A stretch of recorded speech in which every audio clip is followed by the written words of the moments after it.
திருப்பத்தூரில் பெய்த கனமழையால் விவசாய நிலம் நீரில் மூழ்கியது. நடவடிக்கை எடுக்க கோரி விவசாயிகள் கோரிக்கை வைத்துள்ளனர். திருப்பத்தூரில் இன்று காலை முதல் கனமழை காரணமாக ஜலகம்பாறை நீர்வீழ்ச்சியில் தாஞ்சு ஆர்ப்பரித்து கொட்டும் நிலையில் அதன் உபரி நீர் வெளியேறி மாடப்பள்ளி ஏரி நிரம்பியது. இதனால் சலந்தப்பள்ளி ஏரி நிரம்பி மாடப்பள்ளி பகுதிக்கு கம்மாய் வழியாக செல்லும் நிலையில் அந்த கம்மாய் பல ஆண்டுகளாக தூர்வாரப்படாததால் வெள்ள நீர் பெருக்கெடுத்து விவசாய நிலங்களில் புகுந்தது. மேலும் மாடப்பள்ளி கொள்ளக்கொட்டாய் பகுதியில் சுமார் 5 ஏக்கர் விவசாய நிலம் நீரில் மூழ்கி பயிர்கள் சேதமடைந்துள்ளது. அப்பகுதியில் 20க்கும் மேற்பட்ட குடும்பங்கள் வசித்து வருகிறார்கள். கடந்த 5 ஆண்டுகளாக இதே பிரச்சினை தொடர்ந்து நடைபெறுவதாகவும் ஒவ்வொரு மழைக்காலத்திலும் வெள்ள நீர் நிலங்களுக்குள் புகுந்து பயிர்கள் சேதமடைந்து வாழ்வாதாரத்தை பாதிப்பதாகவும் விவசாயிகள் வேதனை தெரிவிக்கின்றனர். மேலும் வெள்ளப்பெருக்கு ஏற்பட்டுள்ளதால் கம்மாய் வழியாக அடித்து வரப்பட்ட முற்புதர்கள் கட்டைகள் அனைத்தும் பாலத்தை அடைத்து உள்ளதாக கூறப்படுகிறது. துறை சார்ந்த அதிகாரிகள் நேரில் பார்வையிட்டு உரிய நடவடிக்கை எடுக்க வேண்டும் என அப்பகுதி விவசாயிகள் கோரிக்கை விடுத்துள்ளனர். திருப்பத்தூர் மாவட்ட கேப்டன் டிவி செய்தியாளர் சி. ரமேஷ்.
வணக்கம். நான் மாடப்பள்ளி கொள்ளக்கொட்டாய் அம்பேத்கர் சிலை வழியாக கோனர்குப்பம் போகிற வழியில் அதுலேருந்து ஒரு சின்ன ஒரு கிராமம். நாம் தொழில் விவசாயம் தான். இதில் பார்த்தீங்கன்னாக்கா இந்த கோடி பள்ளத்தை தூர் வராதனால எங்களோட நிலம் ஃபுல்லாமே பாதிக்கப்படுது. இப்போ நான் விவசாயம் பண்ணியிருக்கிறேன், நெல் போட்டிருக்கேன். இப்போ பார்த்தாக்கா ஒரு 2 ஏக்கரா நெல் தான் போட்டிருக்கோம். இப்போ பூரா குலை தள்ளுற ஸ்டேஜ், கதிர் வெளியே தள்ளுற ஸ்டேஜில் இருக்குது. பார்த்தீங்கன்னா ஜலகாமரை ஆண்டியப்பனூர் தண்ணி ஃபுல்லாக ரொப்பி பூராமே எங்கள் மாடப்பள்ளி ஏரிக்கும் ப்ளஸ் சந்தமல்லி ஏரி இந்த வழியாக தான் போகுது. எங்களுக்கு இப்போ இது கோடிப்பள்ளத்தை சுத்தமாக தூர் வாரல. தூர் வாரிட்டு எங்களுக்கு வந்து இது ஒரு ப்ளஸ் இங்கே ஒரு ரோட்டில் வந்து ஒரு பிரிட்ஜ் வந்து சின்னசாக இருக்குது, தண்ணி அதில் தாசி போகிறதில்ல.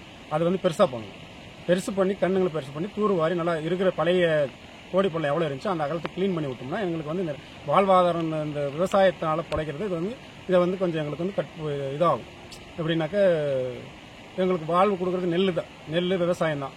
அதை வந்து எங்களுக்கு வந்து காப்பாற்றி கொடுங்க. தக்க அதை அழியிறது பழிஞ்சு போயிருக்குது, அதுக்கெல்லாம் வந்து எங்களுக்கு சன்மானம் வேணும். ப்ளஸ் வந்து எங்களுக்கு தக்க நடவடிக்கை எடுத்து இதை வந்து க்ளீன் பண்ணி தர்ற மாதிரி எங்களுக்கு கேட்டுக்கொள்கிறேன். இப்போ பார்த்தீங்கன்னாக்கா இங்கே வந்து 20 குடும்பம் நாங்கள் வந்து இருக்கிறோம். அதில் வந்து பார்த்தீங்கன்னா ஒரு குடும்பத்தில் 5 பேர் விதத்தில் பார்த்தீங்கன்னா 100 பேர் இங்கே வந்துட்டு போயிட்டுருக்கோம் வழி.